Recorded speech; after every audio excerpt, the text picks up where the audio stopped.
Fenómenos fantasmales, en el cementerio de San Miguel. En principio, ningún lugar parece tan tranquilo como una necrópolis. Una de las grandes excepciones la constituye el cementerio de San Miguel, el más antiguo de Málaga, España, y uno de los más bellos de Europa a nivel arquitectónico. Los testimonios recogidos describen apariciones fantasmales, voces en mitad de la noche, interferencias telefónicas desde el más allá, movimientos de objetos, luces y golpes sin origen definido, y hasta la aterradora presencia de supuestas ánimas negras. 4 de mayo de 2005, más de 15 personas se congregaron frente a un discreto y humilde panteón del cementerio malagueño de San Miguel, ubicado en la barriada de Fuente Olletas, un pequeño módulo vertical, una fotografía impresa en el mármol, y una placa donde se lee, Jane Bowles, Nueva York, 1917, Málaga, 1973, conforman el sencillo enterramiento. La mayor parte de los presentes son familiares, amigos o lectores de la desaparecida escritora. Aproximadamente a las 5 de la tarde, los congregados en la necrópolis encendieron velas en su memoria, y colocaron ramos de flores junto a su tumba. A pesar del tiempo que ha transcurrido desde su muerte, parece claro que la figura de la escritora norteamericana permanece viva, al menos en la memoria de algunos de sus admiradores. De pronto, uno de los allí reunidos levantó la vista y se quedó atónito. Entre el grupo, en el cual todos se conocían, había un personaje más. Era una mujer vestida de luto y su rostro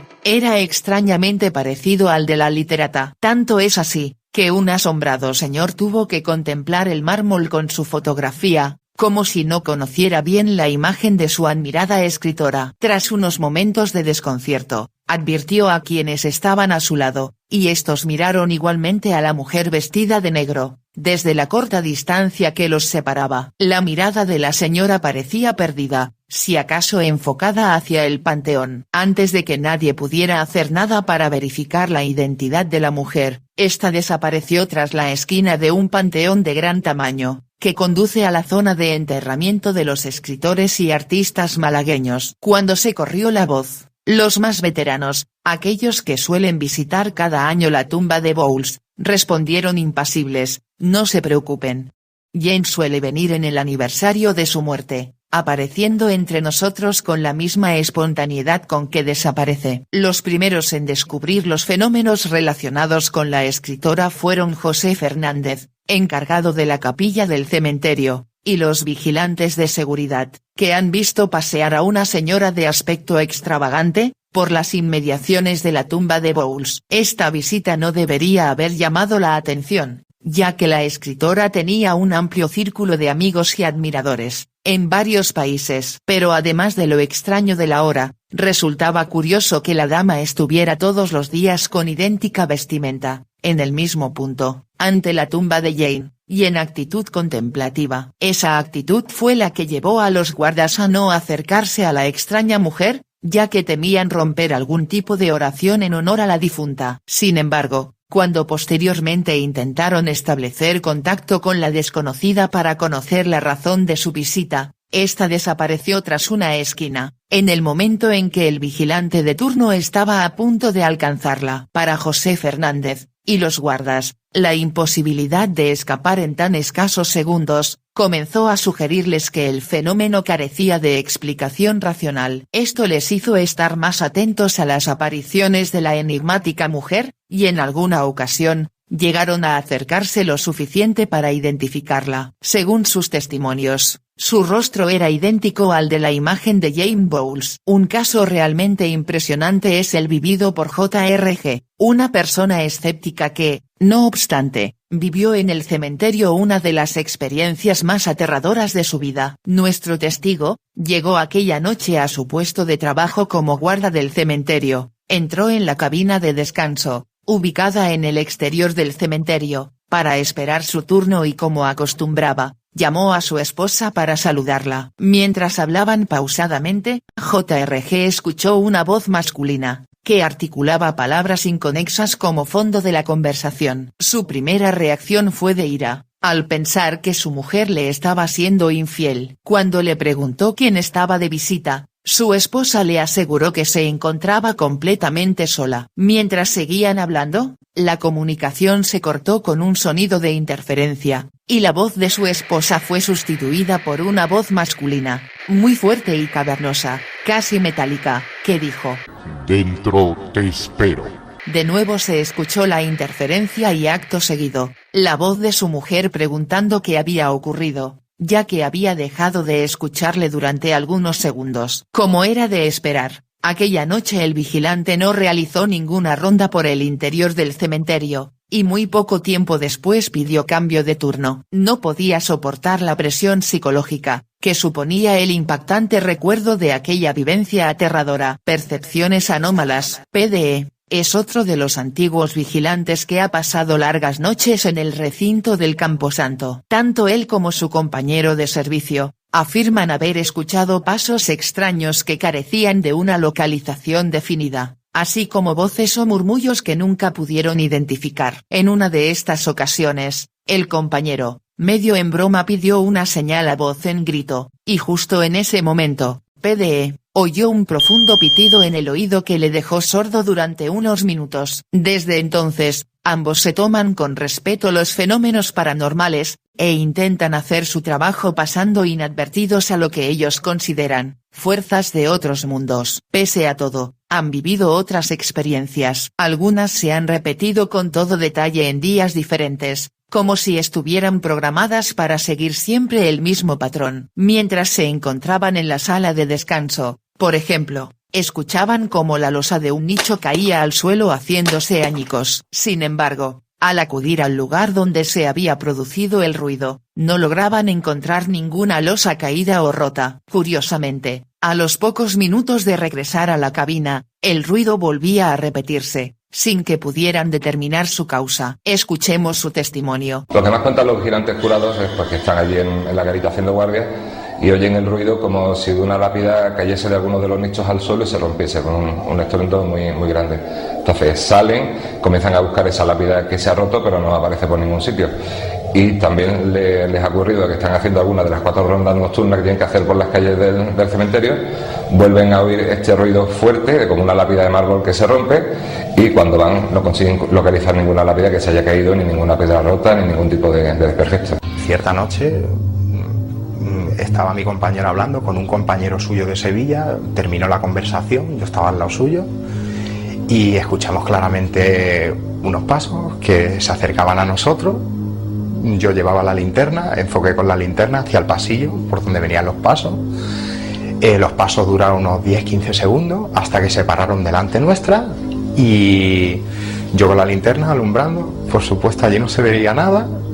Yo miré al compañero, el compañero me miró a mí, los dos blancos sin poder ni siquiera articular palabras, y cuando ya pudimos romper a hablar, vámonos, nos salimos del cementerio. Otra testigo de estos fenómenos, es una anciana que frecuentaba asiduamente el lugar, para dejar velas y flores en la tumba de un familiar suyo. Esta mujer, temblorosa y casi con lágrimas en los ojos, relata una curiosa vivencia a la que se enfrentó hace años. Siempre que se acercaba al Camposanto, comenzaba y terminaba su visita con una oración en la capilla del cementerio. Todo sucedió durante uno de esos momentos de recogimiento, cuando ella se encontraba sola, en el último banco de la pequeña iglesia, y entregada a sus rezos. Entonces, oyó claramente unos pasos resonando en el recinto vacío. La acústica de la nave los multiplicaba en ecos profundos. También escuchó recios golpes en las paredes, al mismo tiempo que el mobiliario de la capilla emitía un fuerte crujido. Aunque en un principio, intentó convencerse de que solo se trataba de sonidos de origen natural para tranquilizarse, no lo consiguió. Más aún, observó estupefacta que, frente a ella, uno de los bancos más próximos al altar, era arrastrado casi 1 metro sobre el suelo, cambiando su posición inicial sin que nadie lo moviera, como empujado por una fuerza invisible. Otro caso es el de la llamada novia cadáver, Carolina R.G., fallecida en 1928, a causa de granulia pulmonar o tuberculosis, el llamado mal de amores. Al parecer su novio la plantó en el altar. Varios vigilantes afirman que han visto una imagen espectral de una mujer vestida de novia, vagando por el cementerio, la cual dicen que puede ser el fantasma de Carolina. Se cuenta que ésta se vengó de su novio, ya que falleció una semana después de la muerte de Carolina, en un accidente. Escuchemos el testimonio del sacerdote José Fernández. Le pregunté al vigilante y le dije, ¿tú has dejado pasar una novia? Si yo a esta hora, qué disparate. Entonces a la otra noche me acerqué, digo, niña, ¿tú qué haces aquí? Porque le veía pisoteando el ramo. Dice, estoy vengando la muerte de mi exnovio que me dejó en el altar. El novio a la semana siguiente falleció en accidente de coche y lo enterraron frente de ella. Entonces claro, su espíritu vengativo salía, pues claro, después de 10 años de relación, esperar al momento que el sacerdote quiere casar a los dos, decir que no, eso es muy fuerte. Y la chica murió, le dio un infarto y murió en el mismo altar. Uno de los casos más difundidos de los numerosos que han tenido lugar en este cementerio, fue el vivido por el encargado de la capilla, José Fernández. En noviembre de 1985, y debido a unas obras de reforma que estaba llevando a cabo en su casa, tuvo la necesidad de pasar algunas noches en la propia capilla, que cuenta con una acogedora celda. Se encontraba despierto y tranquilo, a eso de las 2 de la madrugada, rezando vísperas y en mitad de la oración. En determinado momento, sintió el impulso de salir a rezar al exterior. Había adquirido la costumbre de hacerlo siempre dentro de la celda, pero aquella noche tuvo una imperiosa necesidad de orar fuera, como si una fuerza indefinida lo atrajera de forma irresistible. En el silencio de la noche, solo roto por algún que otro ruido lejano del crujido de las ramas de los árboles, o el grito de alguna ave nocturna, se convirtió involuntariamente en testigo de un fenómeno insólito. Sus oídos captaron el lamento desconsolado de un niño de corta edad. Al prestar más atención, descubrió que se trataba de una llamada. ¡Mamá! ¡Mamá! Este es su testimonio. Pues yo salí por el cementerio y conforme iba acercándome a un nicho, escuché una voz decir, mamá, mamá. Yo a lo primero me asusté un poco, pero luego pensé, como aquí hay muchos gatos, pues seguramente un gato. Pero conforme fui acercándose al nicho, vi que la voz salía del nicho y que una fotito que tenía el niño se iluminó y me habló y me dijo, me llamo Antoñito, he muerto de leucemia con 1 año y medio. Tenía la certeza de que no estaba confundiendo el gemido de algún animal o algún eco distorsionado por el aire, con aquella llamada nítida de una voz infantil. El hermano Pepe, como todos lo conocen, tampoco se sintió intimidado. Con decisión siguió el rastro de la misteriosa voz, hasta localizar su origen en el interior de un nicho. Al día siguiente, consultó los libros de defunciones en el archivo de la necrópolis, y descubrió con asombro que en aquel nicho, reposaban los restos de un niño fallecido a los 2 años, Antoñito, muerto como consecuencia de una leucemia, y después de dolorosos padecimientos. A partir de la noche en que se produjo por primera vez, este misterioso fenómeno se ha repetido con asiduidad, a distintas horas y con diferentes variantes. Pero no ha sido la única situación extraña vivida por José Fernández. En el cementerio, en diversas ocasiones también ha visto a un niño de corta edad que entraba corriendo en la capilla, cuando el camposanto ya estaba cerrado al público. Se trata de una visión algo confusa, ya que el pequeño pasaba a gran velocidad, y en el momento en que Fernández se volvía y veía su silueta, desaparecía tan repentinamente como había irrumpido en la capilla. También otras personas declaran haber visto este niño a lo lejos, en diversos lugares del camposanto. Según sus testimonios, en algunas ocasiones se aparece ataviado con vestimentas blancas y vaporosas, levitando sobre el suelo, como si flotara en el aire. José Fernández afirma convencido que el espíritu de este niño está intentando manifestarse, aunque sus apariciones sean bastante esquivas y muy breves. Otro de los sucesos sin explicación a los que se ha enfrentado este testigo, pero también varios guardias de seguridad y otros visitantes, también tienen por protagonista al pequeño. Tras conocer el incidente vivido por el hermano Pepe, algunas personas acudieron a la tumba del niño para dejar en su nicho caramelos y cartones de leche, como un presente para el pequeño. De manera misteriosa, y en numerosas ocasiones con el cementerio cerrado, han desaparecido los caramelos o tenían el envoltorio quitado, e incluso estaban mordisqueados por dientes muy pequeños. Con los cartones de leche y botellas de agua sucede prácticamente lo mismo, pero incluso ante testigos. En breve tiempo, sostienen estos, han podido ver cómo disminuía el nivel del líquido, a una velocidad que descartaba la única causa natural capaz de explicar semejante anomalía, la evaporación. Escuchemos al hermano Pepe al respecto. También la gente va a colocar caramelos, cartones de leche. Los caramelos aparecen desenvueltos y con pequeñas marcas de dientes. Los cartones de leche o las botellas de agua se evaporan en cuestión de minutos, algo que no tiene ningún tipo de explicación. Y luego, quizás lo más curioso, muchos familiares que van a poner allí prendas de sus hijos enfermos para intentar que ese niño interceda en la enfermedad de su hijo, luego afirman que realmente se han sanado o que por lo menos han mejorado en su enfermedad.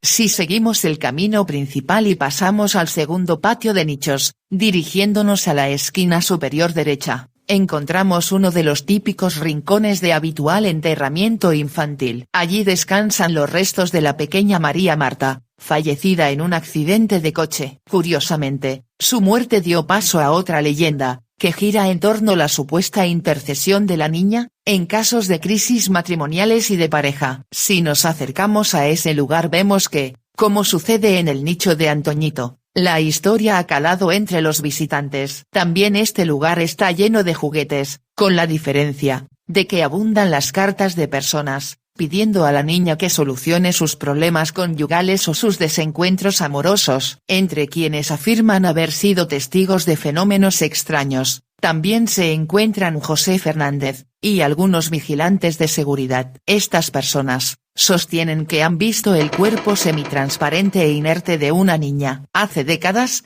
existió otro párroco encargado de la capilla de San Miguel, el padre Eliseo, que murió en enero de 1946. Algunas personas afirman haber observado a un hombre mayor, con hábitos monacales, caminando entre los panteones. Pero no se trataba del hermano Pepe. La descripción del misterioso visitante vestido con hábitos, se corresponde perfectamente con la de don Eliseo. Al menos, eso es lo que aseguran quienes conocieron al anterior párroco cuando vivía. Estas, son algunas de las impactantes historias del cementerio de San Miguel en Málaga, España. ¿Se atreverían a pasar una noche solos, en este lugar?